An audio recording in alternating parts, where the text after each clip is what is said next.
Olá pessoal, aqui é Elson Azevedo e hoje nós temos mais um episódio do Mente Zen Podcast, o seu desfragmentador de discos. Tudo bem, Verinha? Tudo ótimo. Hoje a gente tem uma convidada super especial, a professora Maria Cristina Mazaia, professora da Escola Paulista de Enfermagem da Universidade Federal de São Paulo. É minha colega, coordenadora de ensino do Conversas de Vida, o Centro de Prevenção de Suicídio da Unifesp. Tudo bem, professora? Tudo bem, obrigada pelo convite, muito honrada, muito gostoso estar aqui para a gente ter esse bate-papo. E hoje nós vamos falar sobre saúde mental no trabalho. Né? Esse é um tema importante. Muito. Tem vários elementos, assim, né? Falar da importância de se pensar saúde mental, estratégias, mas eu até queria começar com algo mais ou menos polêmico, assim. Já para começar? Para começar. Para não ficar fácil. De quem é a responsabilidade pela saúde mental no ambiente do trabalho? O que vocês acham? É do trabalhador? É da sociedade como um todo? É do empregador? É da família que está em casa? De quem que é? Do governo? Acho que não existe uma única resposta, Exatamente. Né, Cris? Acredito que sejam todas essas questões que você colocou, doutor Elson, né? Porque nós, enquanto trabalhadores, precisamos estar atentos às nossas questões e como é que nós reagimos às situações de trabalho, né? É claro que aquilo que nós vivenciamos no trabalho, assim como aquilo que nós vivenciamos na nossa família, na nossa casa, interfere, né? Uma questão interfere na outra. A gente chama isso de fatores psicossociais. Mas também nós temos questões relacionadas à própria empresa, né? A estratégia que é desenvolvida para que aquela situação de trabalho seja possível, né? Então, as políticas internas e também as políticas, né, de governos e políticas públicas, né, são importantes. E eu acho que assim, a parte mais provocativa dessa pergunta é assim, a empresa deveria fazer alguma coisa pela saúde mental das pessoas que trabalham lá? É responsabilidade dela? O que você acha, Dani? Eu acho que ela é uma responsabilidade compartilhada. Né? Então, até lembrando, né, da nossa conversa aqui anterior aqui ao podcast, né? Então, acho que você trouxe um elemento muito importante, que é limite.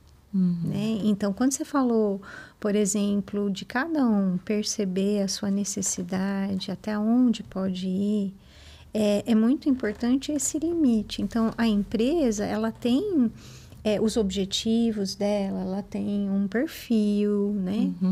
E dentro disso, né, então, né, do que caracteriza, né, essa empresa, o colaborador, ele vai se identificar mais ou menos com todo o histórico, a forma, né, de operar.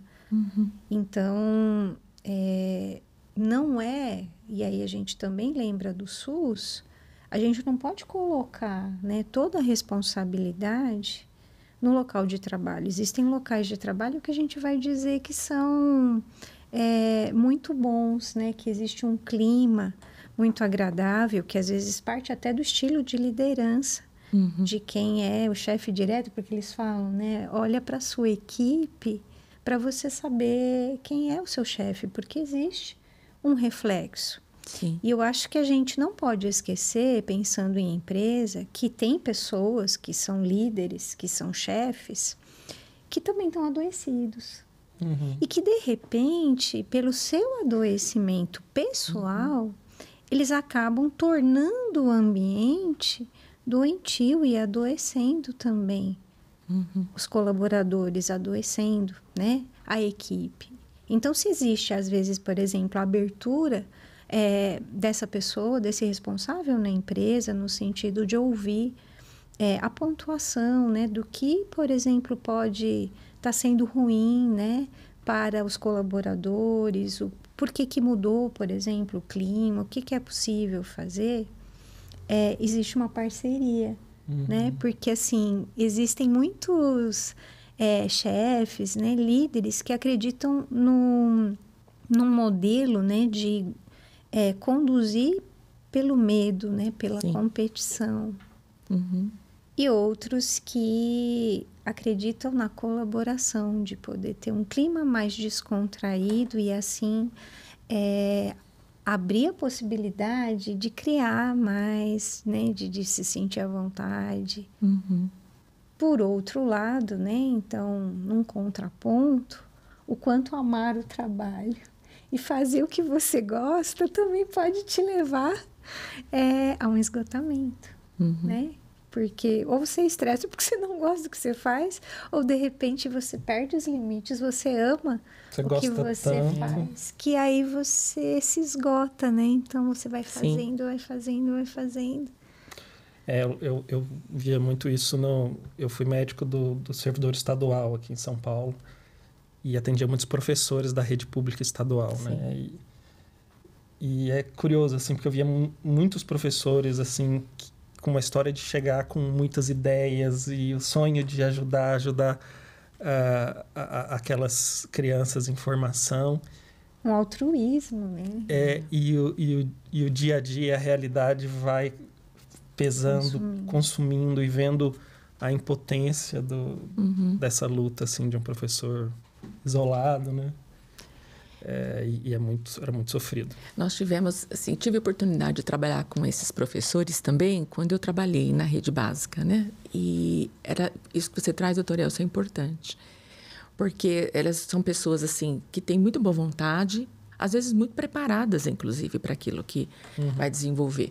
Mas nós cursamos com outras questões, né? Você não consegue só ser um bom professor, né, e dar conta das demandas que a gente percebe nessa população, nas crianças, né? Hoje mais ainda, acho que nós temos um cenário hoje muito diferente.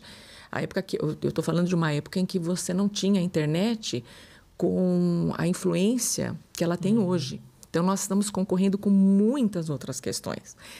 À época, nós tínhamos outras problemáticas, né?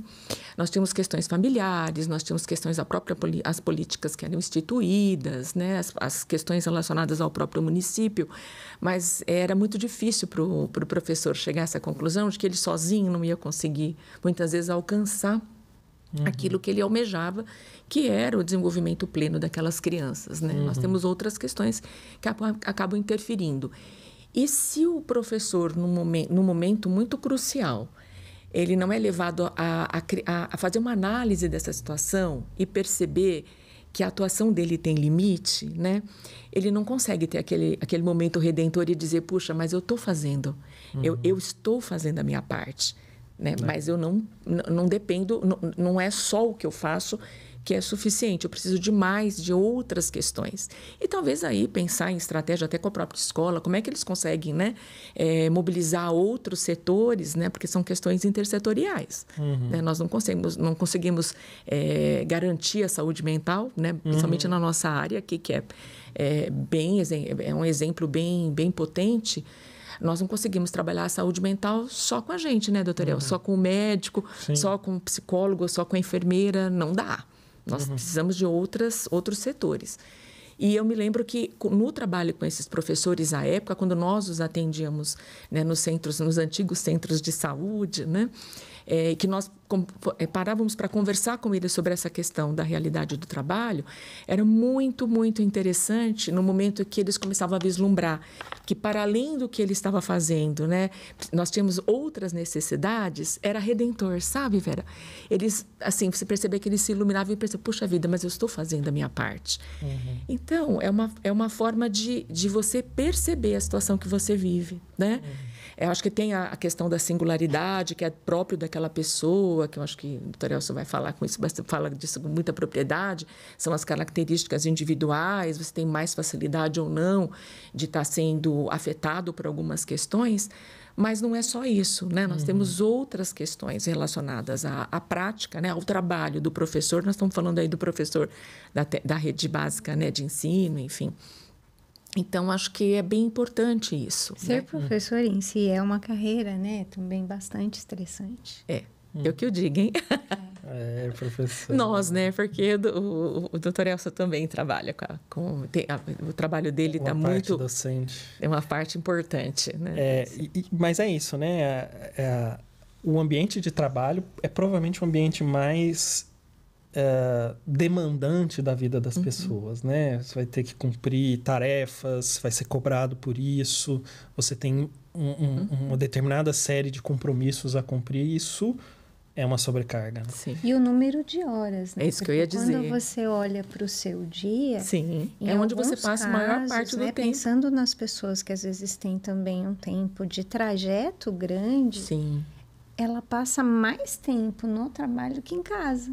Ela vai em casa para dormir. Exatamente. Vai 8 horas, mais uma hora de almoço, 9.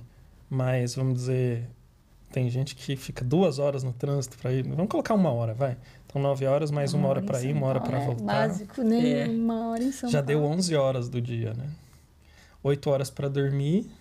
8 horas...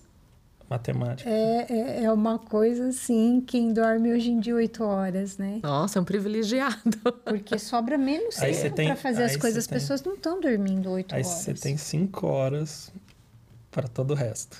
Sim. Para todas as outras demandas da vida. Aquilo que aquilo que nós orientamos, né, no nosso trabalho. Olha, precisa fazer atividade física. Olha, precisa fazer um passeio. Meditação, hoje, né? Atividade física, lazer, tempo em família, leitura, né? E um tempo sozinho. Vida espiritual. Pois é, ou seja, e um tempo sozinho. Namorar. E ferrou. Como é que dá, né? Pois é.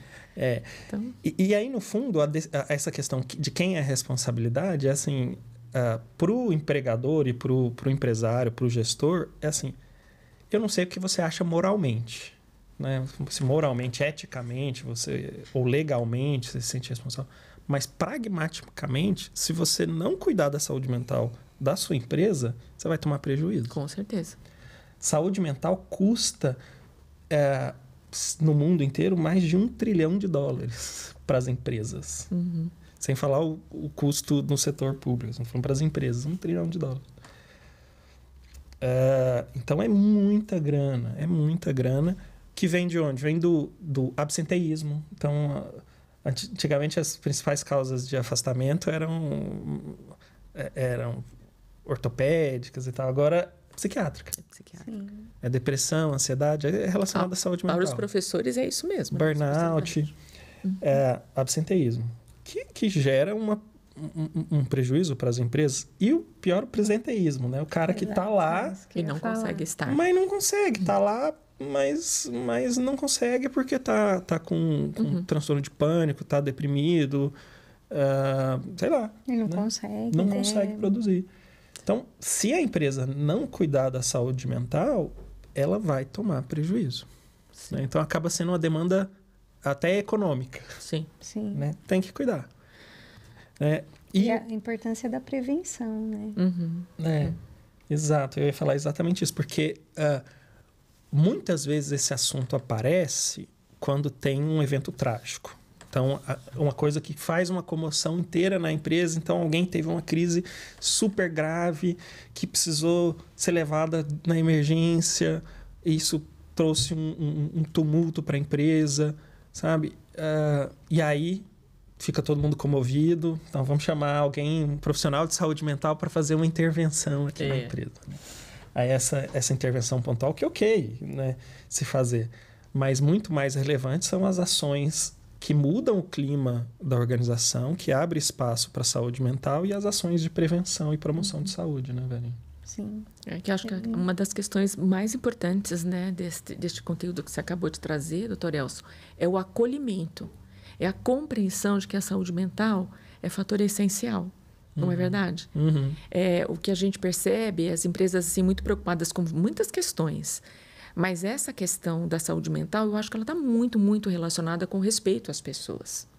Porque as pessoas são diferentes, né? Embora aquelas atividades sejam muito comuns, muito parecidas, mas você tem as suas particularidades. Cada pessoa tem a sua particularidade. Então, sim, a gente consegue atingir determinada meta, determinado objetivo, mas cada um tem o seu processo. Né? Existe a sua forma de ser, a sua forma de fazer. E eu entendo que esses espaços que acolhem as pessoas e respeitam as pessoas, né, nas suas particularidades, são espaços que são mais afetos a propiciar ambientes que sejam possíveis para o trabalho. Né? Que as pessoas, inclusive, possam ser o que são, né? E desempenhar suas potencialidades. A gente tem estudos trazendo, né, essas questões, a importância da criatividade no trabalho. Uhum. Então, existem algumas situações, né, que a gente vivencia essa na nossa vida profissional ali, né, doutor Elcio, no próprio CAISM, na própria universidade. Nós estamos numa universidade e a gente encontra situações assim, você fala, meu Deus, mas por que essa pessoa não consegue entender que esse é um processo daquela pessoa de desenvolver determinada atividade? Porque muitos caminhos chegam a Roma, vários caminhos chegam a Roma. Então, por que não pode ser um pouquinho diferente? Por que tem que ser sempre do mesmo jeito, né? E é claro que nós estamos falando de processos, quando a gente fala das questões mecânicas, nós estamos lidando aí com questões de segurança. Existem algumas situações que realmente nós não temos o que fazer, nós temos que manter determinado protocolo, porque é uma questão de segurança. Mas existem outras, né, em outros ambientes de trabalho que não. Então, a criatividade, a autonomia para essa pessoa poder escolher qual é o melhor momento de você agir de uma forma ou de outra, são espaços que respeitam a possibilidade que o outro tem, né? A potencialidade do outro. E quando você vê esses ambientes com isso cerceado, nós lá no ambulatório atendemos muitas pessoas com situações vinculadas a trabalho. Né? As pessoas estão em sofrimento por questões vivenciadas no próprio trabalho. E quando elas não têm esse conhecimento, ela não consegue perceber que ela tem possibilidade, ela adoece porque ela não consegue nem argumentar. Ela não consegue nem argumentar. E eu entendo que o trabalho da saúde mental vem com essa perspectiva de ajudar a pessoa a entender, a se perceber e conseguir argumentar. E defender os seus pontos de vista, né? Defender. Te ouvindo assim, Cris, eu lembro de uma frase de uma pessoa de RH que ela disse assim: não existe colaborador ruim, existe o colaborador que é mal aproveitado, né? Porque assim, se não existe uma pessoa com a sensibilidade para perceber a sua potencialidade, te colocar, né, nesta função, desempenhando isso que... Eu trago uma alusão, né, que eu sempre gosto de trazer muito o símbolo do girassol, né? Então, que é a sua luz para o mundo, o que você tem para oferecer de melhor e te coloca num outro lugar, você não vai desempenhar bem. Você vai ser visto como uma pessoa, por exemplo, improdutiva às vezes, vai te frustrar, vai afetar a sua saúde mental. Então, é uma responsabilidade nesse sentido, a gente pensando de quem é responsabilidade. Então, assim, ter esse olhar sensível, né? Então, assim, o que me fez contratar aquela pessoa, né? Então, eu olhei para o perfil certo, para aquilo que eu estava buscando enquanto, por exemplo, empresa. Dentro, às vezes, de uma empresa, quantas possibilidades existem? A pessoa, às vezes, não precisa, né, ficar ali. Eu lembro, por exemplo, na área de nutrição, dentro, né, das cozinhas industriais, algumas atividades muito rotineiras, né? Então, havia um rodízio para as pessoas justamente assim, não se desmotivarem, porque entrar muito no automatismo, né, de sempre ter que fazer aqueles processos, a pessoa, né, vai se desmotivando, vai cansando, tem às vezes toda a questão da insalubridade do ambiente, de mais temperatura.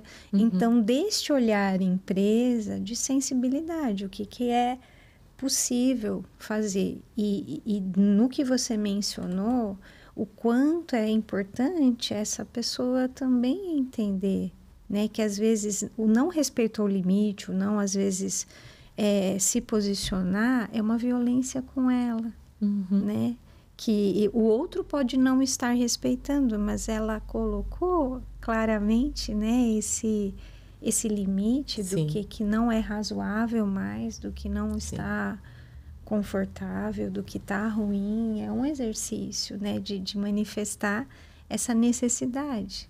Não, e é uma possibilidade também, Vera, da pessoa poder trazer, né, para a sua realidade as possibilidades que ela tem.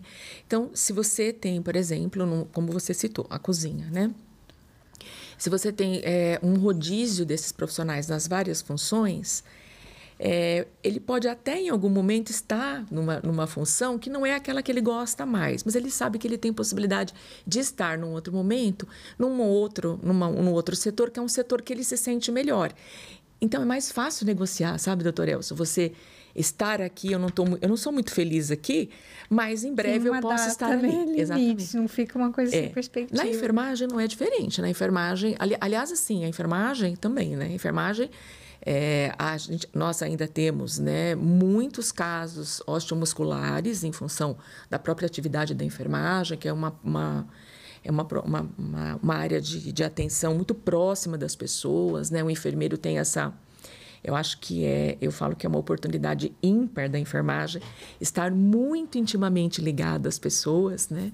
Então, eu vivo falando para os estudantes que nós começamos a cuidar da saúde mental quando a gente está lá dando banho, quando nós estamos lá trocando aquele curativo, nós estamos lá fazendo a aplicação daquele medicamento. É uma pena quando nós temos profissionais de enfermagem que não entendem que esse cuidado também é um cuidado de saúde mental, quando bem feito, quando envolvido, né? Porque tudo isso interfere, né, na saúde mental daquela pessoa. Lembrando que ela está numa situação ali sensível, né? Ela está muito vulnerável. Então, é um momento muito importante esse, né? De uma internação. Estou falando de uma situação mais... É o jeito como você entra no quarto, tudo. O jeito que você dá bom dia. Todo mundo qualquer pessoa que teve algum contato com o serviço de saúde, ou que ficou internado, ou precisou ir no pronto-socorro, ou qualquer... sabe a importância da enfermagem, né? Que muito provavelmente, assim, o acolhimento, o cuidado é algo que... Está associado que transforma aquele momento num momento, digamos, suportável. Exatamente. E as pessoas, então, eu até brinco muito com algumas pessoas, né? E eu falo assim, olha, eu escolho o hospital em que você é atendida pelo médico, que é o meu médico, pela enfermagem. Como assim? Como assim pela enfermagem? Eu falei, claro, porque quem fica comigo, quem vai me manter e quem vai acionar o meu médico é a enfermagem. Sim. Então, eu preciso de uma enfermagem capacitada. Mas vamos lá, vamos voltar. Não, a solução para o problema de saúde mental. Contrate um monte de enfermeiros. Isso, né? Coloca mais profissionais de enfermagem, não é? Porque o enfermeiro é um profissional que ele tem uma equipe. Então... o nosso estudante, né, muitos não gostam, mas eles têm que ouvir, né? Duas coisas, né? Primeiro que eles vão lidar com saúde mental aonde quer que eles estejam. Porque eles acham que eles só vão trabalhar com saúde mental se ele for para uma instituição de saúde mental ou para um serviço, né, especializado da rede. Eu vou para UTI cardiológica, não vou ver. Não vou ver saúde mental. Não, engano, né? Ele vai lidar com a saúde mental sempre. Tem gente que fica enganado a carreira inteira, né? Sim, fica enganado a carreira inteira. Mas assim, eles estão... Não, pelo menos assim, hoje em dia, eles estão percebendo que não tem como. Eles têm que ter toda essa parte fundamental e entender como é que eles conseguem alcançar as pessoas. Porque a saúde mental tem essa é a nossa grande missão. Alcançar o outro, né? Alcançar o outro naquele sofrimento que ele está apresentando. Mas a enfermagem é um profissional, por exemplo, que ele sai sabendo que ele vai ser líder. Então, você imagina aquela pessoa que tem essa dificuldade, né? Nós temos estudantes que têm dificuldades para apresentar o trabalho, né? Ai, professor, eu gostaria de não apresentar. E a gente já vai percebendo isso. Nós, professores, deveríamos ter essa sensibilidade. Eu vou colocar deveríamos, né? Estou colocando numa condicional, porque, infelizmente, é uma realidade, né? Nós deveríamos ter essa sensibilidade. Porque...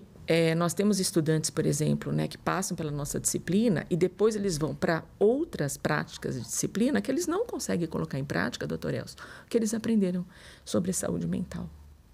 É triste isso. É triste. Eu fico muito brava, viu? Fico bem brava com isso. E nas oportunidades que eu tenho, eu venho trazendo essas questões. Olha, o que eles aprendem, eles precisam colocar em prática. Eles precisam ter espaço para colocar em prática. E, Cris, isso que você descreveu, eu acho que dá para a gente transpor para qualquer empresa, porque assim, você tem o objetivo final da empresa, né? O produto daquela empresa, o que ela produz, o que ela entrega para os clientes, né? Então, digamos que é uma empresa, não sei, de microchip. E aquele é o produto e... como a maior parte das empresas, o recurso é limitado. Você não tem recurso infinito para gastar e você precisa produzir o melhor microchip possível, vender o máximo possível pelo melhor preço possível. Tem todas as demandas que vem disso, esse é o produto. E com recurso limitado. Você transpõe isso para o público, né? Tá todo mundo sobrecarregado, sem verba, hospital falido. E aí? Como é que você vai... E aí tem uma pessoa que não está produzindo por problemas de saúde mental. E onde é que está? Porque cuidar de saúde mental significa você alocar recurso, nem que seja pessoas, né? Você aloca recursos para a saúde mental. Como é que cabe isso? Como é que faz essa conta? Né? O que a empresa efetivamente dá para fazer? Porque, por exemplo, eu tenho certeza que a Escola de Enfermagem tem professores brilhantes, etc. E todo mundo tentando formar bons profissionais e todo mundo sobrecarregado. Uhum. Todo mundo ralando com muita coisa. Como é que você transforma isso? Que passo que uma empresa ou uma instituição pode dar para pensar em saúde mental? Esse silêncio é bem significativo, né? Existem muitas possibilidades, né? Que implicam em diferentes variáveis. Uhum. Então, vai contratar o Dr. Elson para fazer uma palestra, para falar sobre a importância, sobre os riscos. Uhum. É pontual. Acho que a gente tem a questão de que são fases, né? Então, tem uma sensibilização, aí você tem que ter uma motivação e um processo de educação continuada, mas permanente, para que, de fato, você possa ter uma mudança, né? Na empresa e tal, porque, às vezes, existe uma ilusão, né? Assim, eu recebi uma vez um e-mail de uma empresa que queria uma palestra de 1h30 para um grupo de nutricionistas do estado de São Paulo, né? Para, né, mudar a forma de atendimento, né, dos pacientes. Aí eu falei, olha, assim, em 1h30, você não consegue capacitar, porque envolve outras habilidades, né? Então, eu não sei a expectativa de vocês, né? Isso não é possível. E aí, eu achei muito interessante que aí ela falou, não, que bom, né, que você falou isso, a gente só queria uma sensibilização. Tá. Porque é preciso ser realista, né? Então, assim, você não transforma, você pode, assim, tocar, né? Eu gosto de usar essa expressão, né? Tocar o coração das pessoas, que é quando você desperta para algo que precisa ser feito. Mas e aí, depois que eu despertei, o que eu vou encontrar, né? Então, assim, tem muitos colegas que fazem, por exemplo, programas especificamente para o mundo corporativo, pensando saúde mental a partir, por exemplo, de mindfulness. É preciso entender um pouco melhor a empresa, porque imagina, você coloca, pensando saúde, a enfermeira-chefe com a enfermeira do andar, com os outros que trabalham junto dela.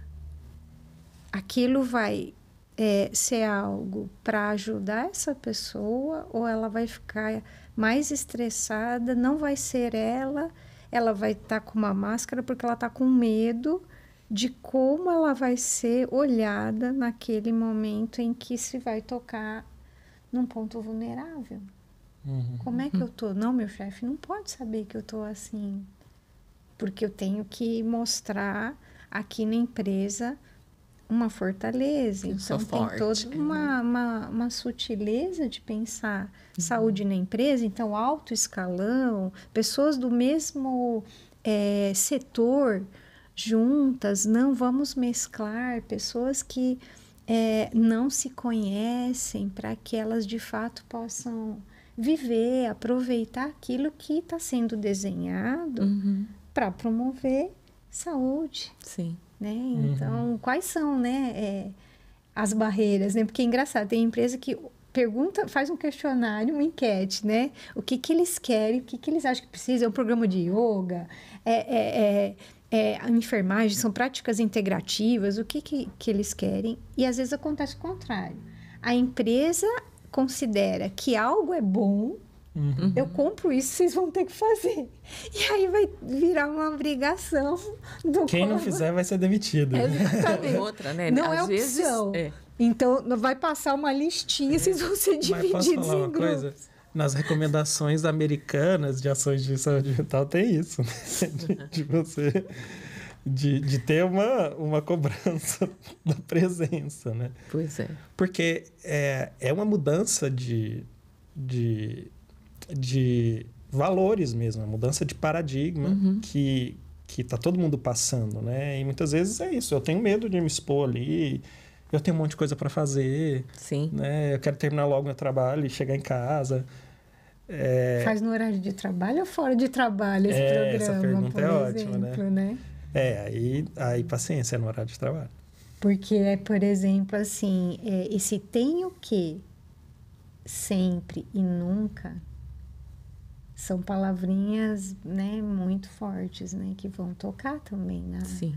vão ecoar na saúde mental. E precisa ter o espaço para a pessoa escolher, né, o que ela vai fazer, porque eu acho que tem práticas que tem significado para algumas pessoas e não tem para outras, né? Vai depender muito do perfil de cada um também.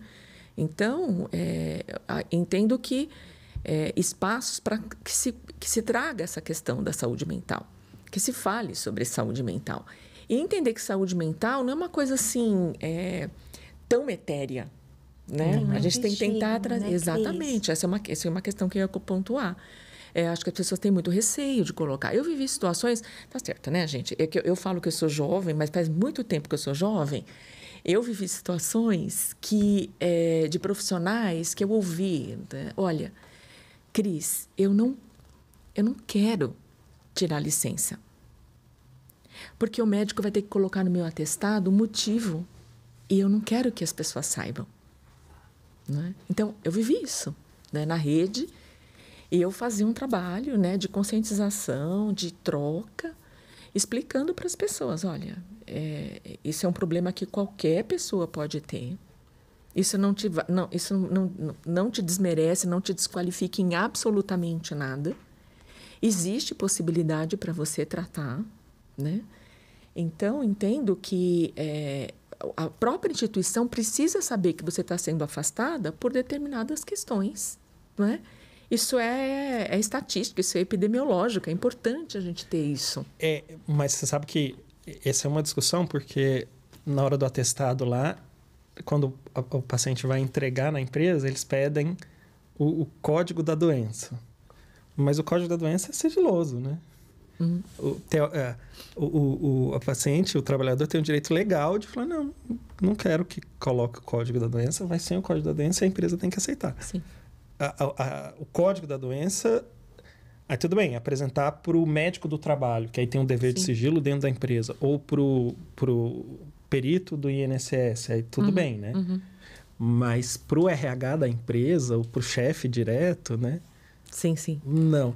É delicado isso, porque ainda que isso seja a verdade legal, né?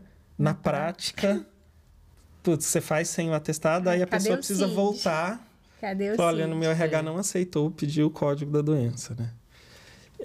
Então, é delicado pensar nessa questão do sigilo mesmo, né? Sim. Você faz ações de promoção de saúde mental, as pessoas estão preocupadas com isso. O que vai acontecer? O que eles vão saber de mim? Porque as ações podem ser ações que despertam emoções, que despertam...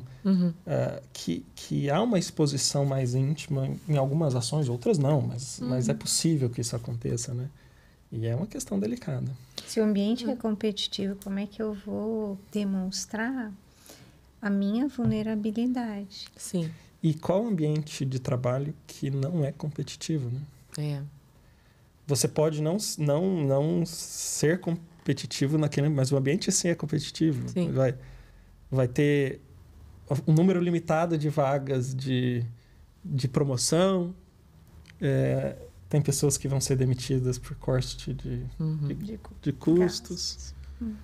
E eu vivi uma situação com uma equipe que todo dia que eu chegava, eu tinha o pessoal da manhã e o pessoal da tarde, né? Eu passava o dia todo. Era um problema.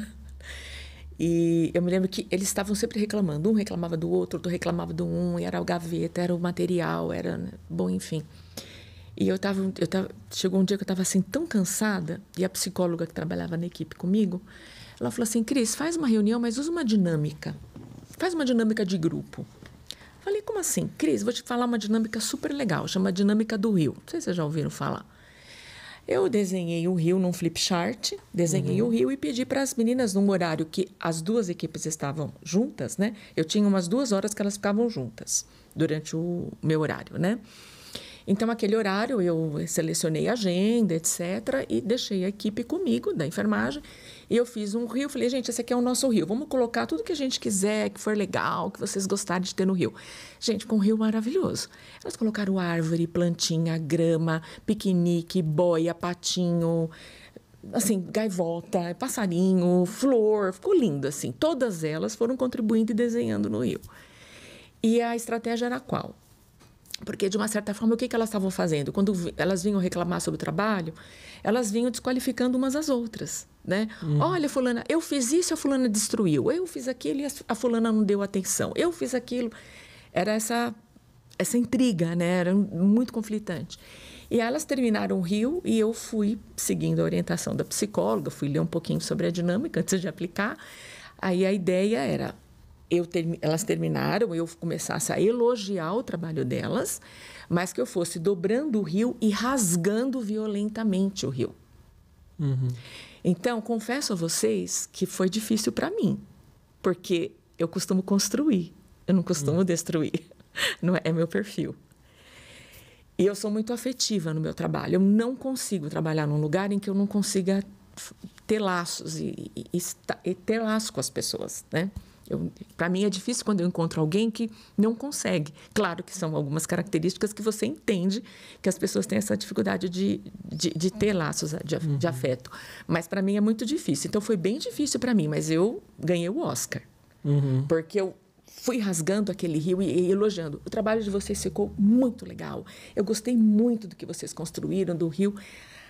Agora eu vou falar um pouco da reação da equipe. Foi muito impactante. Uma delas, eu pensei que eu fosse apanhar, que ela fosse partir para cima de mim, porque ela estava possessa. A outra começou a chorar, a outra ficou paralisada. Então, cada uma delas ficou assim, elas ficaram indignadas, né, comigo. E eu esperei, porque era isso que a gente queria, mobilizar tudo isso, né? Porque qual foi a questão final? Depois que eu terminei, que eu rasguei tudo, coloquei em cima da mesa, eu falei, como é que foi para vocês viverem essa situação? E elas começaram a falar, eu estou com raiva de vocês. Foram se colocando. E a gente foi discutindo sobre essa questão, né? De destruir o que o outro fez. Ou não valorizar, né? Porque eu estou falando de forma mais simbólica, né? Mas não valorizar o que o outro fez. E foi muito gratificante esse momento, porque nós conversamos sobre isso. Sobre valorizar. Uma das colegas gostava de ter a gaveta muito organizada.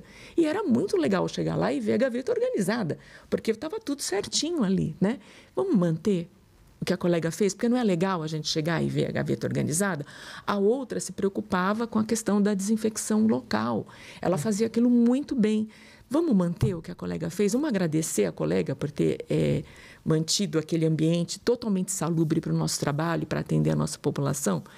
Então, foi muito interessante isso, né? Porque nós trabalhamos muito com a questão do comportamento delas e da valorização do trabalho e das individualidades, né? Porque eu não sou boa em tudo e ninguém é bom em tudo, né? Mas tem coisas que nós fazemos muito bem. E é que a gente precisa reconhecer isso também nas pessoas. Por que eu estou dizendo isso, né? Por que eu estou trazendo essa experiência? Porque, sim, na enfermagem, como o enfermeiro ele vai sair líder, ele precisa ter esses conhecimentos.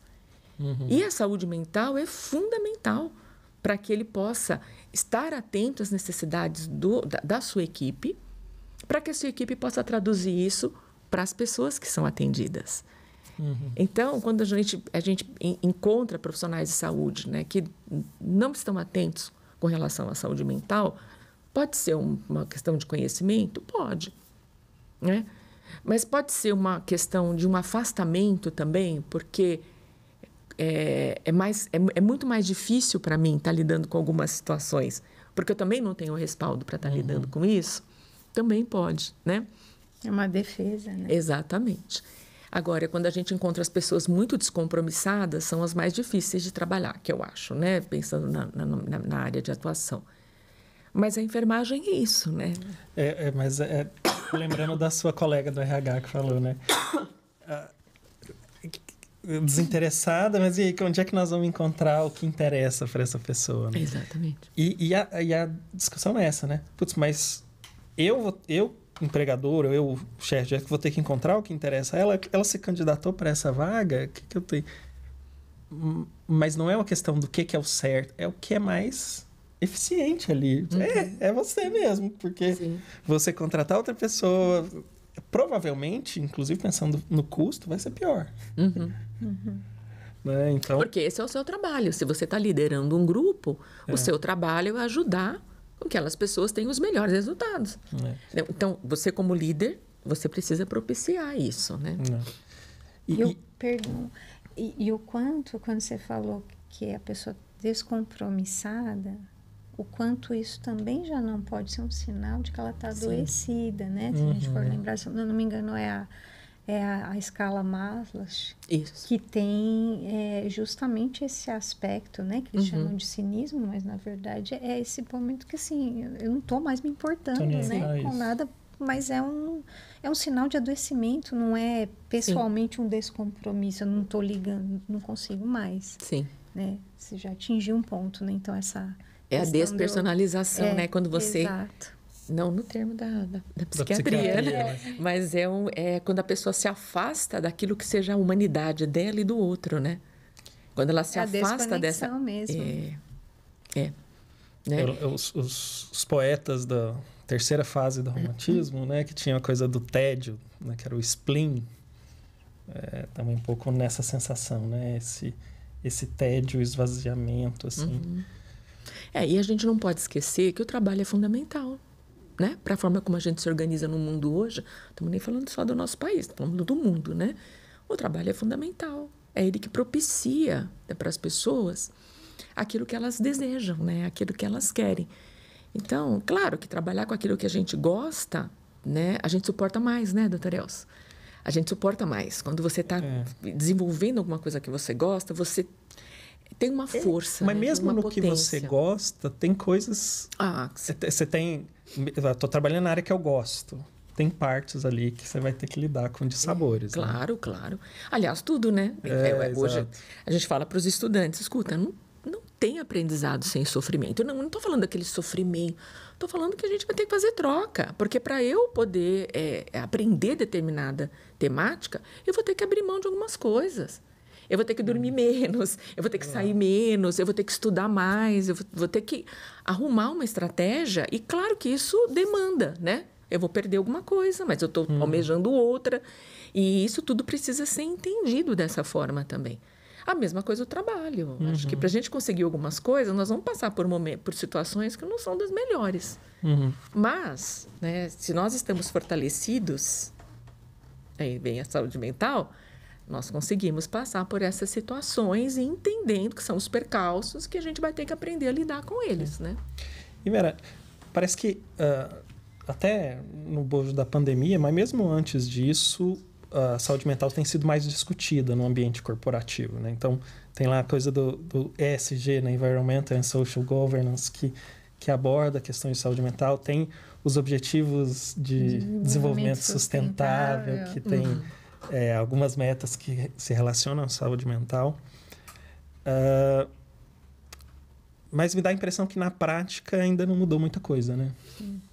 Eu tenho essa mesma impressão, né? Então, acho que saúde mental e mudança climática a gente está vendo, mas efetivamente em termos de a gente está só assistindo, né? Exato. Mudança climática. O pessoal está mais deprimido, está morrendo mais por suicídio. Exato. Mas só espectadores. Eu acho que em termos assim de ação, a gente ainda vê muito pouco.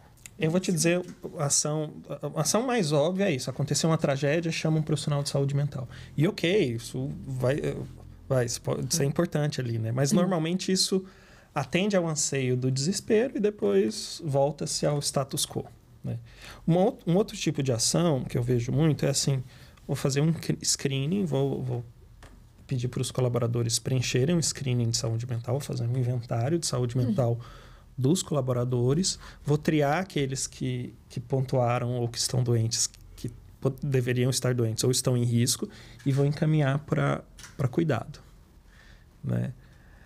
Essa é uma segunda abordagem que, ok, tem questões interessantes, mas tem vários problemas, né? Foi o problema do sigilo, né?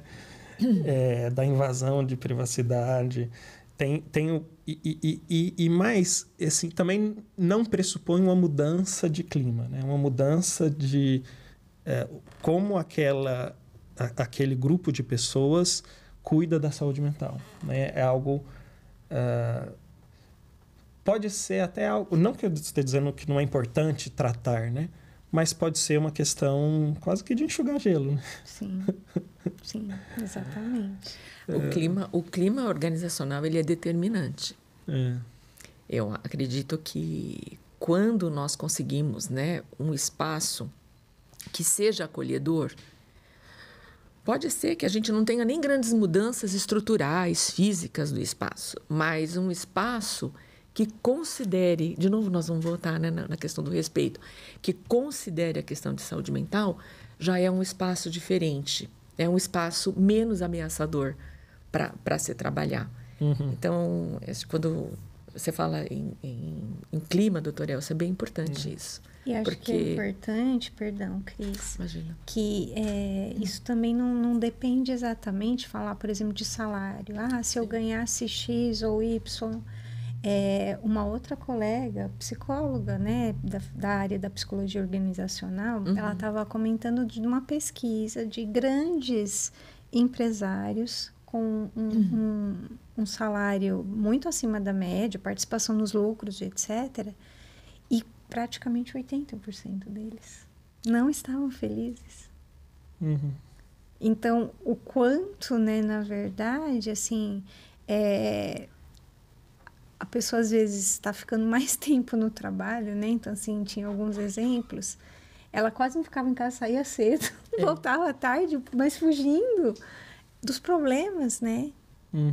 De casa, né? É uma coisa que o próprio Nietzsche fala, né? Então, o quanto essa coisa do trabalho, você está buscando fugir de uma situação que você vive pessoalmente. E aí você encontra um ambiente em que você não é acolhido. Então, vão se somando fatores que podem ser gatilhos, né? Que vão chegar na sobrecarga, né? Que é o que vai determinar realmente quadros muito graves, né? Inclusive depressão e mais, né? E aí, não sei o que vocês acham, assim, o que eu vejo... Uma das estratégias que parece ter mais eficácia, assim... é algo que é diferente de chamar um profissional externo para fazer uma intervenção. É você criar dentro da empresa o que os americanos chamam de gatekeepers. Né? São pessoas que vão ter algum respaldo, vão ser acompanhadas ou vão ser instruídas sobre ferramentas de saúde mental, etc. E elas vão ser... as multiplicadoras dessas ações. Sim. Então, algo orgânico dentro da empresa, com pessoas da empresa, para fazer essa ação. Né? Isso é muito mais poderoso, né? Isso tanto para escolas, por exemplo. Em escolas isso funciona super, mas em empresas também. Né? E por trás dessa ação prática, você tem isso, né? É algo que está indo por dentro da empresa. Sim. Né? Agora, se... precisa ser uma mudança de cultura, porque, olha, puxa, fulaninho não está bem. Aí, de repente, o chefe demite. Nossa, que carrasco, né? Não teve sensibilidade. Aí acabou a política, né? Acabou o clima. Porque, peraí, então é para ser espião de quem está mal para a gente demitir? Não, é para cuidar. Sim. Né? É para cuidar. E eu acho que esse é um dos desafios, né? Sim. Eu me lembro de um trabalho que eu tinha lá em São Caetano. Um trabalho que nós tínhamos a disciplina Saúde do Trabalhador com as meninas da enfermagem da faculdade. E nós nós íamos para algumas empresas, né? É muito difícil, viu? Não é muito fácil você conseguir essa prática. Uhum. E nós entendíamos que era importante para o enfermeiro entender um pouco, né? Minimamente da saúde do trabalhador. Porque tem a formação, tem especialidade para isso, assim como tem para a saúde mental. Mas as questões mais básicas seriam muito importantes porque elas vão atender os trabalhadores, né? Uhum. Quem que nós atendemos trabalhadores o tempo todo. Né? Todas as pessoas, a grande maioria das pessoas que passam pelas nossas mãos são trabalhadores. E nós somos uma empresa. E nós encontramos uma empresa no município de Diadema, foi muito interessante, porque o dono da empresa veio nos receber, e nós e as estudantes, né? E ele fez uma colocação, né? Fazendo uma apresentação da empresa para elas, ele foi falando de algumas experiências que ele teve. E as questões mais prementes, né? Eu acredito que vocês também... É a questão do álcool, né? É a dependência do álcool. Muito grave isso no nosso país. Infelizmente, a gente ainda está patinando muito com essas questões das políticas relacionadas ao álcool. A gente devia se espelhar aí no que aconteceu com a nicotina e estarmos mais atentos e mexer um pouco mais com essas questões, mas a gente sabe que os interesses econômicos são grandes, né? E ele trouxe essas questões. E ele colocou, olha... Inicialmente, eu entendia que uma pessoa que vinha trabalhar embriagada, ela não tinha nem o direito de estar aqui. Eu tinha que demitir. Hoje eu entendo que eu preciso ajudar essa pessoa. Uhum. Se eu quiser melhorar as condições do meu município, do município onde está instalada a minha empresa, eu preciso ajudar essa pessoa. Então, hoje eu tenho, né, dentro do grupo de trabalho aqui no RH, eu tenho profissionais que foram buscar, eu fui buscar capacitação para esses profissionais, eles estão capacitados para abordar essas pessoas que estão tendo, né, o uso problemático do álcool, e nós encaminhamos para os serviços, temos um contato aí com a própria rede, mas a gente também tem o serviço próprio da empresa.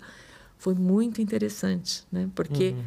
é a responsabilidade, que é a responsabilidade social, que você não está aqui só trabalhando com essa empresa para você ter o seu ganha-pão e o seu sustento. Uhum.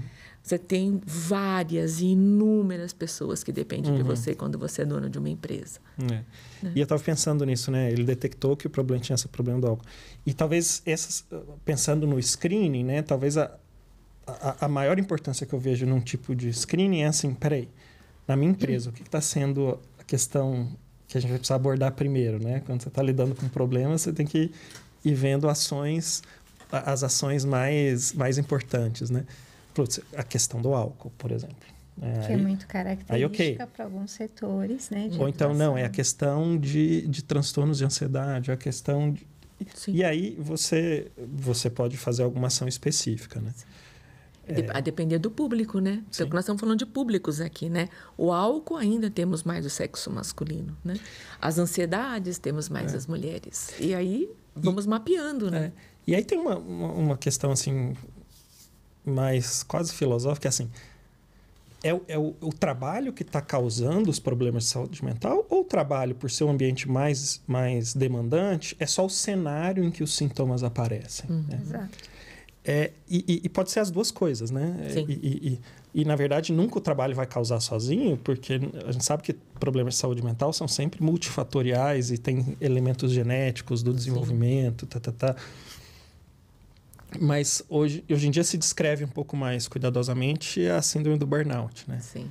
Que vou dizer que é mal utilizada, sabe? Uhum.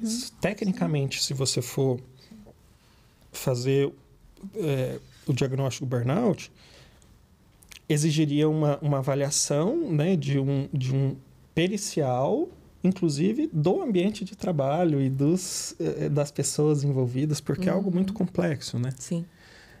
Não é um diagnóstico, fui no consultório do psiquiatra e ele disse que eu tenho burnout. Não, como é que ele vai dizer que ele tem burnout se ele fez uma avaliação pericial do ambiente de trabalho, né? Então, é muito complexo, é algo é muito difícil você estabelecer essa relação de causa, dizer que o trabalho foi diretamente responsável. Foi um dos elementos, como tem vários outros elementos, né? Sim. Mas o fato é que o burnout, especificamente, se descreve como o trabalhador, ele, pelas condições do trabalho, ele se vê numa situação de desesperança aprendida. Uhum. É assim, eu estou aqui, nada é valorizado, o que eu faço é inútil, as coisas no trabalho, a organização do trabalho cria essa situação para mim, e isso vira uma desesperança aprendida, assim, putz, eu estou aqui nadando para não afogar e não... E eu acho que esse é o ponto central, né? São sintomas ansiosos e depressivos que surgem nesse contexto de uma estrutura de trabalho que cria essa experiência para o sujeito de uma desesperança com relação àquela atividade que ele realiza, né? Mas e muitas pessoas vivendo isso, né? Vivendo essa sensação com o trabalho. E aí eu coloco isso. É difícil separar, né, o que é causa, o que não é. Mas na prática, ainda que... então vou entrar na justiça contra a empresa. Putz, há uma enorme chance de você não ganhar, porque fazer o nexo causal ali é muito, muito delicado. Mas ainda que isso não aconteça, para a empresa é muito importante ela cuidar do clima de saúde mental, porque senão ela vai ter prejuízo, vai produzir menos, as pessoas vão se afastar. Então é menos uma questão legal e mais uma questão prática. Eu acho que é uma questão ética, uma obrigação ética. Mas mesmo quem não acha, é uma obrigação econômica. Sua empresa irá melhor se você investir na saúde mental dos seus colaboradores. E grandes empresas estão fazendo isso, mas ainda no Brasil, patinando, né? Patinando. Não só no Brasil, no mundo. Assim, tem algumas ações com evidência científica, alguns protocolos. Mas, de verdade, eu não sei se os protocolos americanos vão funcionar aqui. A gente é muito diferente. Exatamente. Sim. Algumas coisas, sim. Algumas abordagens. Por exemplo, essa ideia dos gatekeepers, eu acho muito boa, assim. Sim. Só que lá nos Estados Unidos, eles são ótimos de protocolo. Então, assim, faz primeiro passo, segundo passo, não sei o que, não sei o que. Na minha experiência, fazer isso aqui... não é assim. A gente é mais... tem um certo gingado, assim. E não sei. Acho que a gente carece mesmo de estratégias que sejam desenvolvidas para a nossa realidade brasileira e com evidência científica, né? Sim, é como tudo, né? A gente precisa dessa adaptação transcultural, né? Para que realmente faça sentido, né? O que funciona lá, o formato é muito específico para o perfil, para os costumes, né? Para a cultura. Então, se vem sem essa adaptação, vira mais um fator estressor. Eu diria que uma alternativa, assim, uma ação interessante de saúde mental é assistir o Mente Zen, né? Com certeza. Com certeza. Ajuda muito. Não é? Porque vai entrar em contato com a temática. São ações de sensibilização, sim, né? Isso. E eu acho que a gente faz isso com muito cuidado. E a gente sempre fala de um jeito mais pessoal, né? De um jeito assim que não é só técnico. E aí eu fico pensando, né? O quanto é difícil essa história de aplicar no ambiente de trabalho lições de saúde mental. Eu vejo isso porque eu sou diretor de um hospital com, sei lá, circulam 300, 400 pessoas. Um hospital com enormes dificuldades financeiras, hospital público, né? Com toda a realidade do sistema de saúde. E como é difícil, nesse tipo de situação, você conseguir implementar ações de saúde mental. A Verinha me ajuda. E numa instituição de saúde mental, né? Numa instituição de saúde mental. Mas faz o que eu digo, mas não faz o que eu faço. Numa instituição de saúde mental. E há quem esteja no hospital falando assim, e a culpa é sua, viu, Elson? É muito duro, assim. É muito difícil. Porque é a seguinte situação. Putz, o hospital está no limite do limite, com a equipe de enfermagem contadinha nos dedos.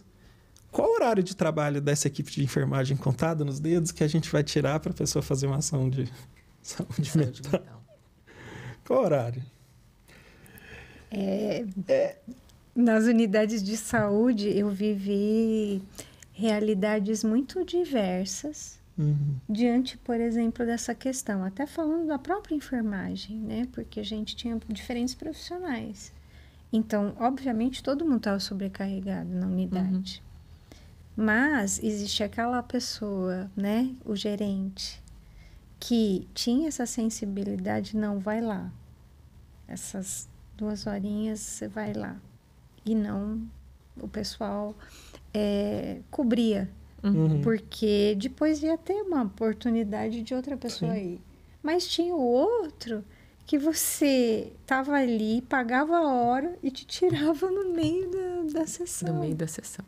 Que eu lembro muito de uma agente comunitária, ela ficava no cantinho da sala para se esconder, para não acharem ela. E o problema, ela tinha quase 2 metros. Então, invariavelmente... Ela era vista. Era aquele horário que, assim, morria de dó, porque, assim, ela queria participar, precisava participar. Ela pagava essa hora, mas não perdoava. Então, é essa sensibilidade, assim, né? Então, assim, com outras lentes, você olha, assim, como essa pessoa do outro lado tá adoecida, que não permite, né, esse momento de cuidado, porque a pessoa volta melhor, ela vai poder doar mais, ela vai funcionar mais no trabalho. Então, essa continha, eu tô perdendo tempo? Não. A gente se aperta, se ajuda, e aí depois, quando você voltar, o outro pode ir, né? Então, para mim faz muito sentido essa colaboração, de entender que todo mundo tem, né, a sua vez, e que se você se cuida, se você está melhor, você oferece mais para o outro. Então, nesse sentido, é uma responsabilidade pessoal. Então, eu vou cuidar de mim, e ao cuidar de mim, eu estou cuidando também do outro. Isso se espalha. Sim. E, infelizmente, né, são muitos os trabalhos que falam quanto o profissional de saúde, ele não se cuida. Né? Então, falando numa empresa, hospital, assim, né? É desafiador, né? Mas até na própria prática, né, Vera? Porque a gente pode propiciar momentos para trabalhar algumas questões dentro da rotina que a gente tem estabelecida.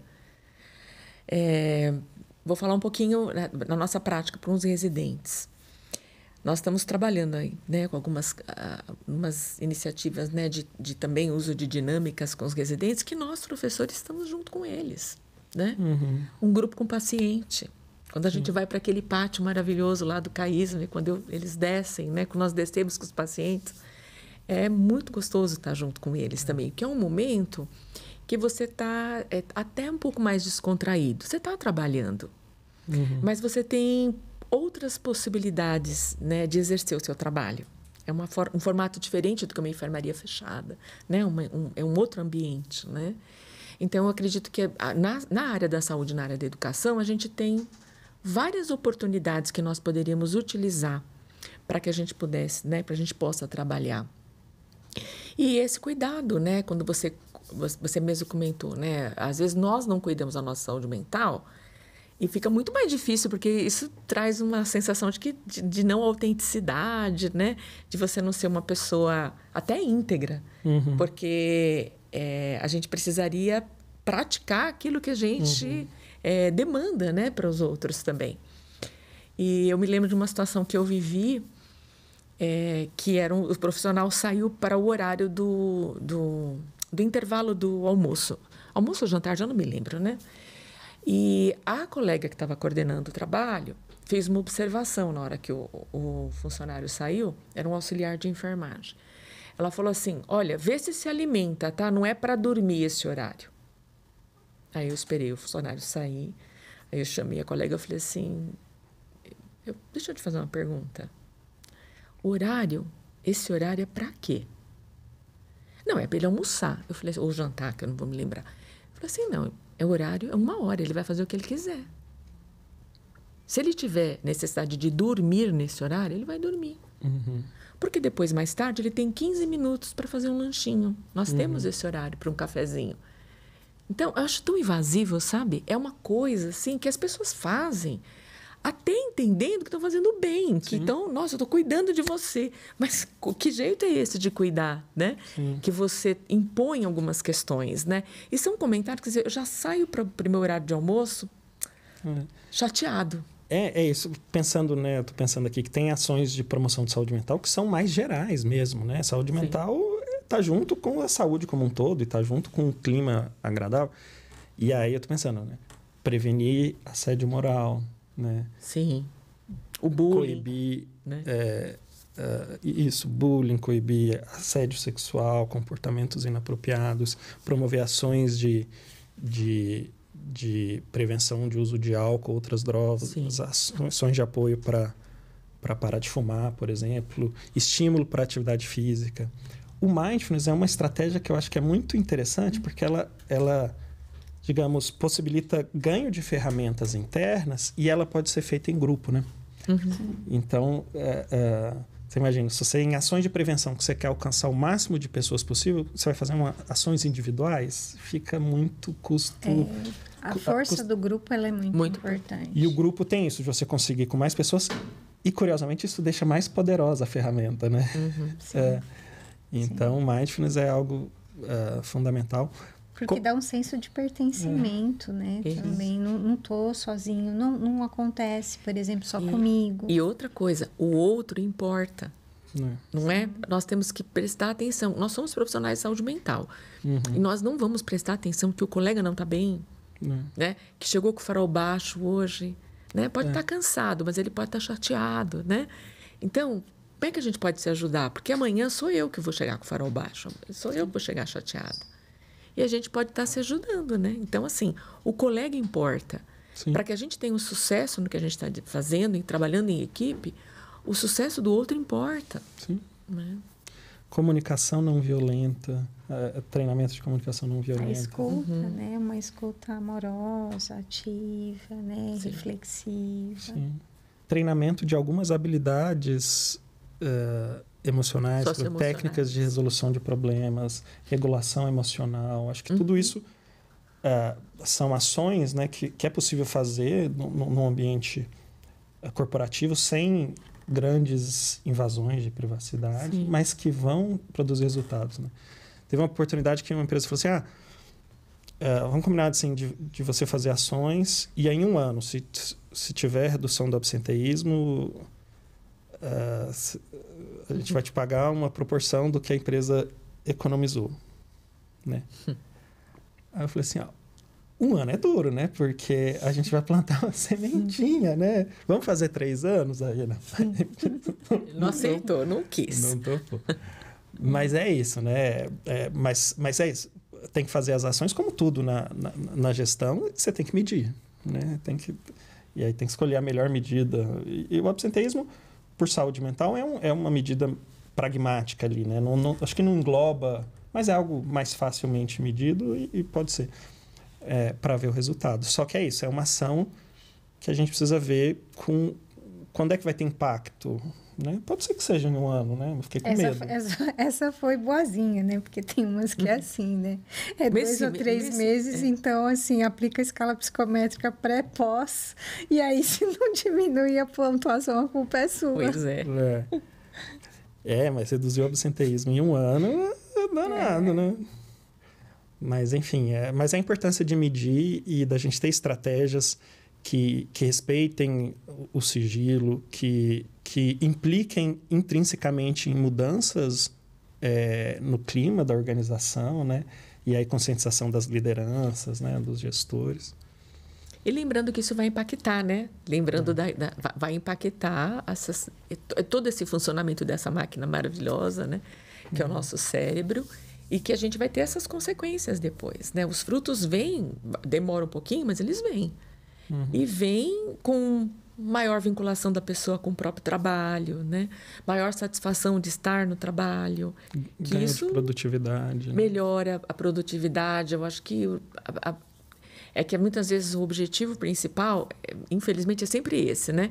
É a produtividade, é o lucro, mas eu acho que tem tanta coisa antes que acontece né? Eu acredito que produtividade e lucro é a última coisa que vai acontecer, na verdade, né? É a consequência. Mas se for a última coisa, aí não vai ser feito. Pois é. Tem que ser, a conversa tem que ser por aí, porque a empresa existe para produzir e o lucro faz parte, né? Sim.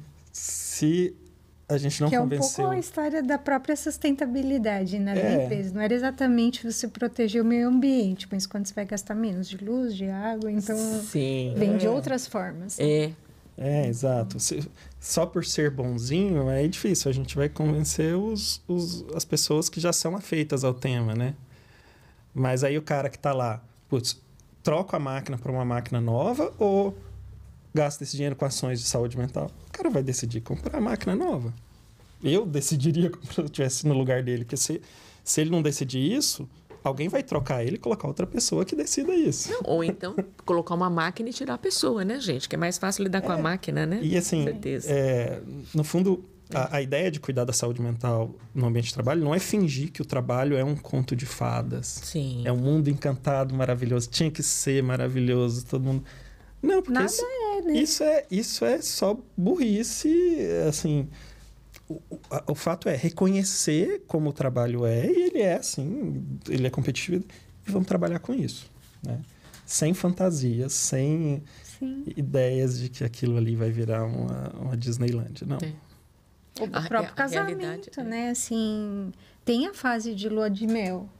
E depois você tem uma administração, né? Você tem que fazer uma aprendizagem, o tempo vai mudando, né? Cada um vai mudando.